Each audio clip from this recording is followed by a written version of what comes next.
Este, Somos los alumnos de la licenciatura en Educación Artísticas del primer semestre de en la cual estamos en la materia de Historia del Teatro del profesor Luis Alejandro Carpena, en la cual yo soy el alumno José Rufino Peralta Domínguez y mi compañero es Sergio Carrillo Guzmán, en la cual le vamos a exponer el tema del teatro mexicano desde la conquista hasta el siglo XXI. Este, si nos damos cuenta aquí en la imagen, en la introducción, leyendo el contenido de esta investigación, me doy cuenta que la vida del teatro no ha sido fácil y que ha pasado por diversidad de situaciones. El relato de investigación que se ofrece es claro y a mi poco saber es completo e evita a ir al pasaje por cada uno de los momentos de la historia del teatro de México. Y sumen el teatro del libro, donde se recabó esta información, se puntualizó lo corto de la historia del teatro en México, ya que es un poco joven nuestro país comparado con la historia que ofrece otras culturas más antiguas, como la egipcia, la griega o la japonesa, por mencionar algunas. Por eso, aunque muchos autores se refieren al inicio del teatro en México como lo enmarcado en el teatro, Ulises, es conveniente ir más atrás en la historia y escarbar en el origen prehispánico. Para ello, se basa en investigaciones ya hechas por otros autores y en lo que consigue recabar para dar forma y un poco más de certeza a la conclusión de esta edición literaria. Yéndonos a los orígenes de las tribus, ya que se asentaban en este territorio aún no explorado por los españoles, se deja ver que dichas tribus cuentan ya con rasgos muy parecidos a los de otros continentes, ya que ellos ya realizaban ritos ceremoniales similar a como lo hacían las otras culturas por igual. Quiero decir que dentro de las ceremonias se encontraban algunos elementos tales como que la ceremonia era de índole religioso.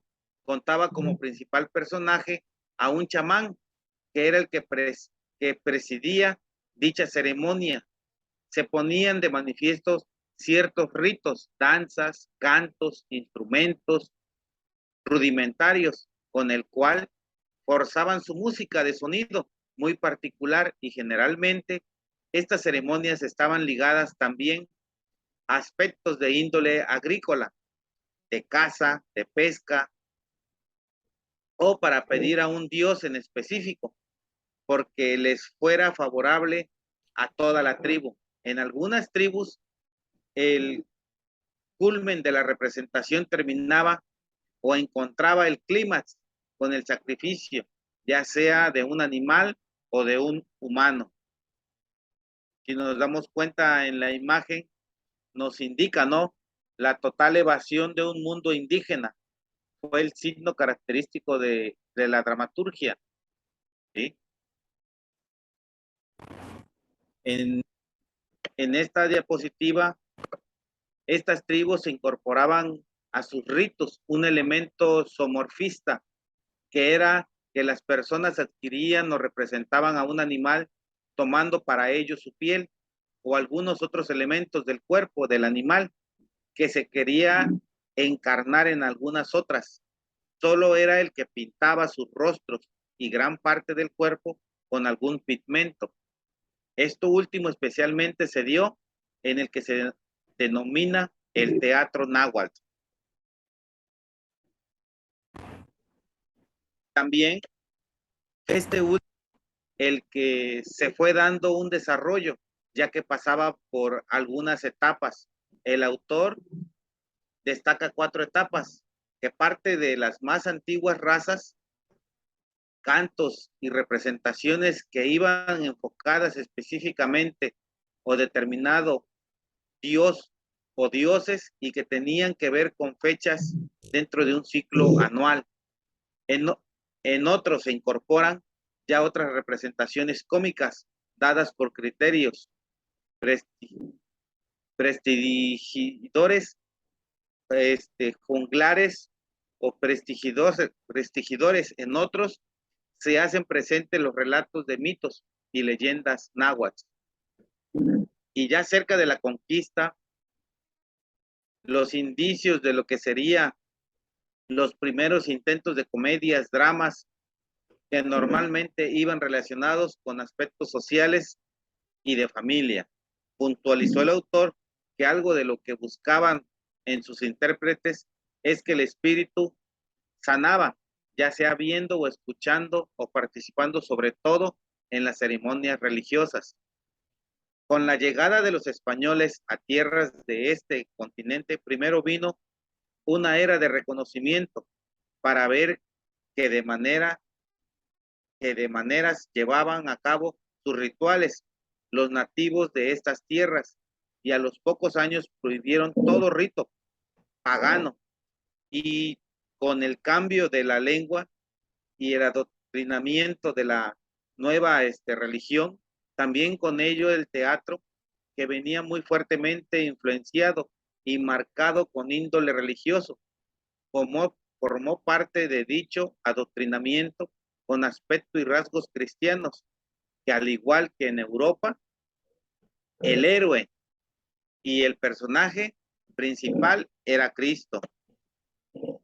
Cabe hablar que los principales dramaturgos eran eclesiásticos.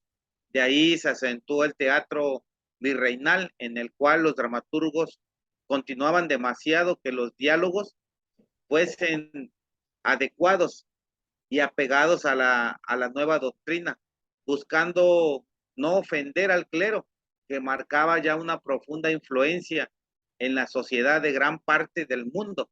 Aún así, se empieza, aunque muy tibiamente, a hacer los primeros intentos o bosquejos de ir desapegando del plano bíblico a algunos personajes, tal vez por la misma necesidad literaria de los dramaturgos de poder manifestar sus ideas, siempre intentando no ofender al virrey y a la iglesia. A la mitad del siglo XVII se empieza ya a visualizarse un cambio dado más que nada por el marco social plenamente cambiante.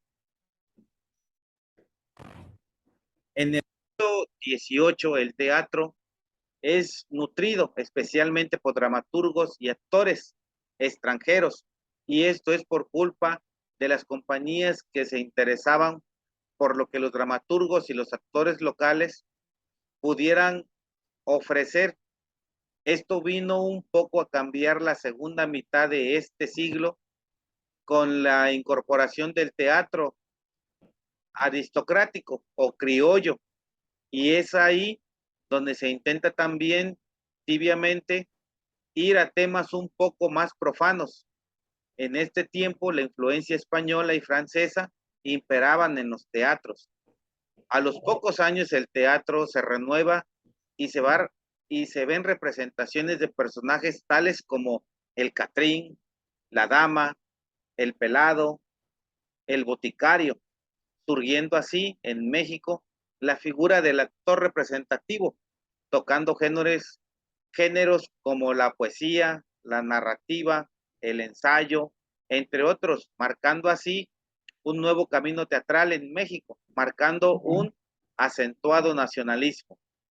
En este proceso nacen también dramaturgos que de forma desdeñosa incorporan sus narrativas, los primeros bosquejos de picardía. Llegan también la ópera, la zarzuela, y a pesar de su éxito, la gente prefería contenidos que les produjeran risa. Se asomaban también vientos de cambio por el movimiento de independencia del país, y este acontecimiento vino a afectar a las puestas en escena, ya que el desaliento menguaba entre la gente que quería asistir a las salas del teatro, a pesar de los trabajos realizados por todavía algunos dramaturgos que intentaban, pero con poco éxito, atraer al público. En el siguiente impulso llegó de la mano del Can, causando revuelo social y acercando a la gente a los teatros, en lo que genera como una mezcla de sátira política, picardía y provocación que pintaba en lo sexual, chocando con los esquemas que se venían desarrollando, hasta que pasa el furor. Esto trae un beneficio, ya que se ponen en escena los trabajos de dramaturgos y actores mexicanos y creen en demasía la obra literaria en nuestro país, además con incorporar talentos de otros estados de la República Mexicana. En la imagen, si nos damos cuenta, uno de los grandes que contribuyeron fue Cantinflas, ¿sí? Bien. Y aquí pasamos con nuestro compañero Sergio, que le cedo la palabra. Está muy bien, vamos a continuar. Dice, todo esto vino a menos con la llegada de la revolución. Nuevamente la sociedad cae en desánimo y aunque se sigue incrementando la obra literaria, muchos de los empresarios no se arriesgan a la producción teatral. Las pocas obras que se lograron montar tienen un rasgo más personal, ya que se incorporan temas de la revolución generalmente en contra de ella. Es hasta unos pocos años que en algunas de las representaciones se enmarcan al héroe revolucionario y algunos de los personajes. Al mismo tiempo se van desarrollando el teatro de altura buscando no perder los conceptos esenciales del teatro que se venía gestando en el pasado y este mismo que era conformado por el grupo de los 7 buscando no desaparecer, restaura con actores profesionales la comedia mexicana de la escuela española. La gran innovación fue que hablaron el español como se hablaba en México. Ellos a su vez se enfrentaron al problema de la mala producción por la incapacidad de crear escenografías y sus propios instrumentos de realización. Y fue lo que los llevó a pensar y crear una reestructuración de la manera de montar el teatro, transformándolo, adecuándolo y nutriéndolo de nuevos elementos, logrando hacer ingresar a la gente a los teatros. Dicho lo anterior, se puede entender el surgimiento de un teatro denominado teatro chico o frívolo, el cual incorpora notoriamente el uso de frases obscenas, cargado de malas palabras e incorporando personajes más atrevidos como el indio, ladino, el ranchero, la sirvienta u otros personajes de que pintaban entre la comedia y la vulgaridad como Cantinflas, Roberto Soto, Tintán y entre otros.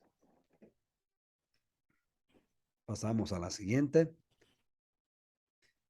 Este género se enmarca como una suerte del medio masivo, ya que abordando temas profundamente sociales, los chismes políticos o los chistes políticos, etcétera, prevaleciendo la irreverencia entre risas desmedidas y accidentes actorales intencionales.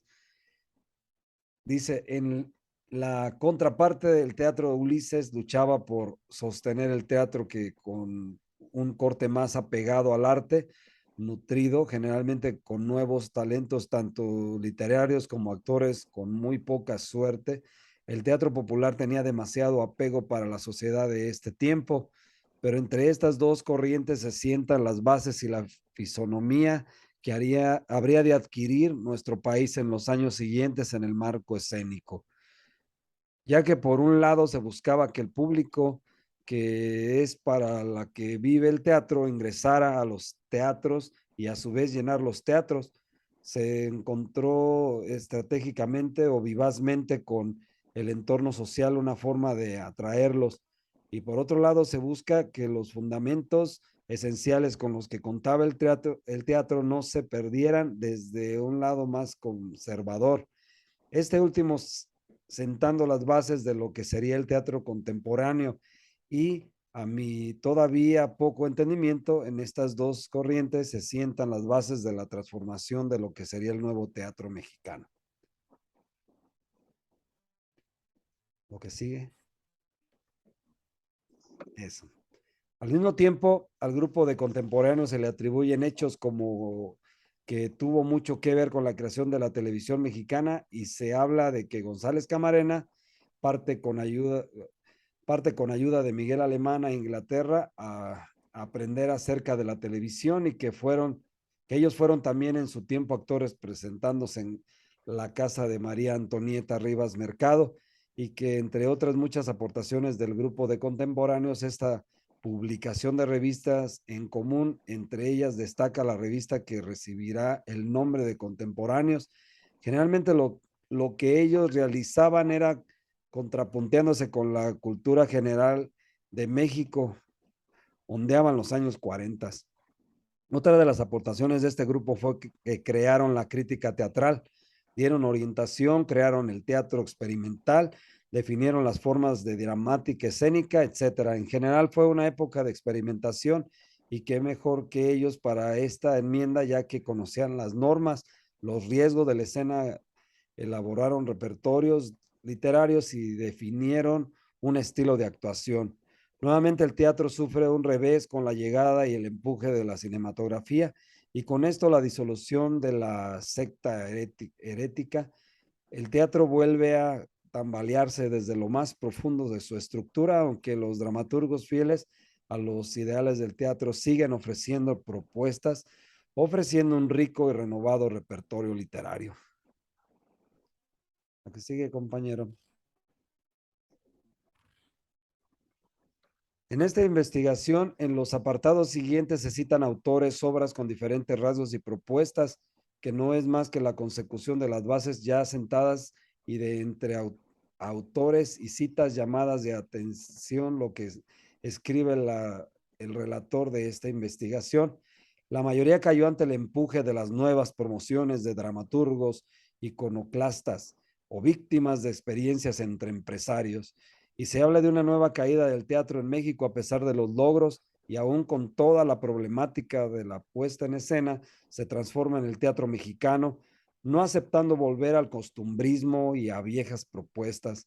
No se enfoca en una sola propuesta, sino que acepta todas las corrientes literarias, enriqueciendo así en una gama de colores, formas y técnicas, con el objetivo siempre en el que el público será el que disfrute de la puesta en escena. Como final, en el libro se menciona departamentos, oficinas, diferentes escuelas de manifestación teatral, programas como, por ejemplo, fortalecimiento del teatro infantil, que forman parte importante para el accionar y el nutrir del teatro en México.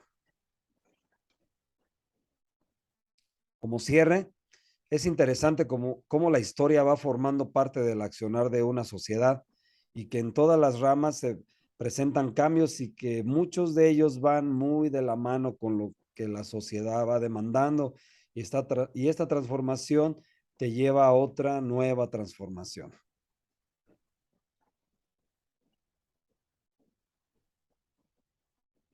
Compañero.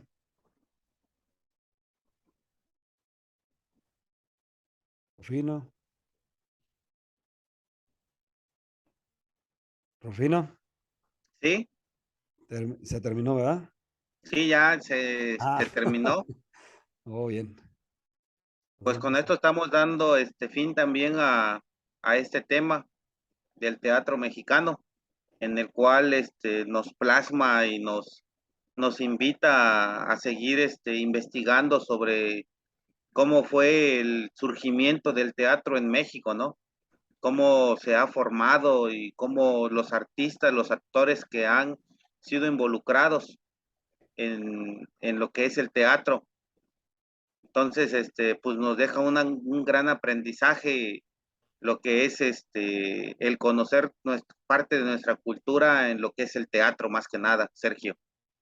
Sí, algo de lo que se me hizo interesante es cómo, a pesar de que México va incorporando no solamente un nuevo lenguaje, va dándole una forma como característica de lo que es nuestra cultura.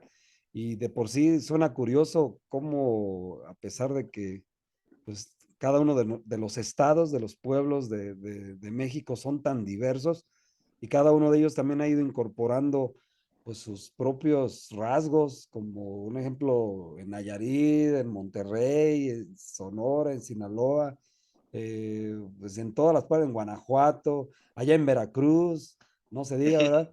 Entonces, como cada uno ha ido poniendo su granito de arena y aportando dentro de sus pueblos. Y pues la puesta en escena tiene mucho, porque pues no solamente se refiere en sí a una representación teatral, sino que también involucra las danzas, la música, y pues es una manifestación grandísima. Pues bueno, pues yo creo que nos vamos despidiendo, Rufino, pues agradeciéndole aquí al profe que nos dé la oportunidad de aprender pues algo nuevo, porque la verdad es, para mí es algo nuevo. Yo había visto la historia de la música, pero creo que la historia aquí está como un poco más viendo como las características en sí del ser humano, que en la música es los rasgos de la música y aquí es un poco más general sobre la esencia del mismo ser humano. Pues sí, pues con esto pues damos fin y pues esperemos seguir aprendiendo más de nuestra materia, lo que es la historia del teatro, ¿no? Que nos deja una gran enseñanza. Sale pues nos despedimos. Nos Muchas gracias por despedimos, su atención, saludos, profesor, y nos vemos. Saludos. saludos.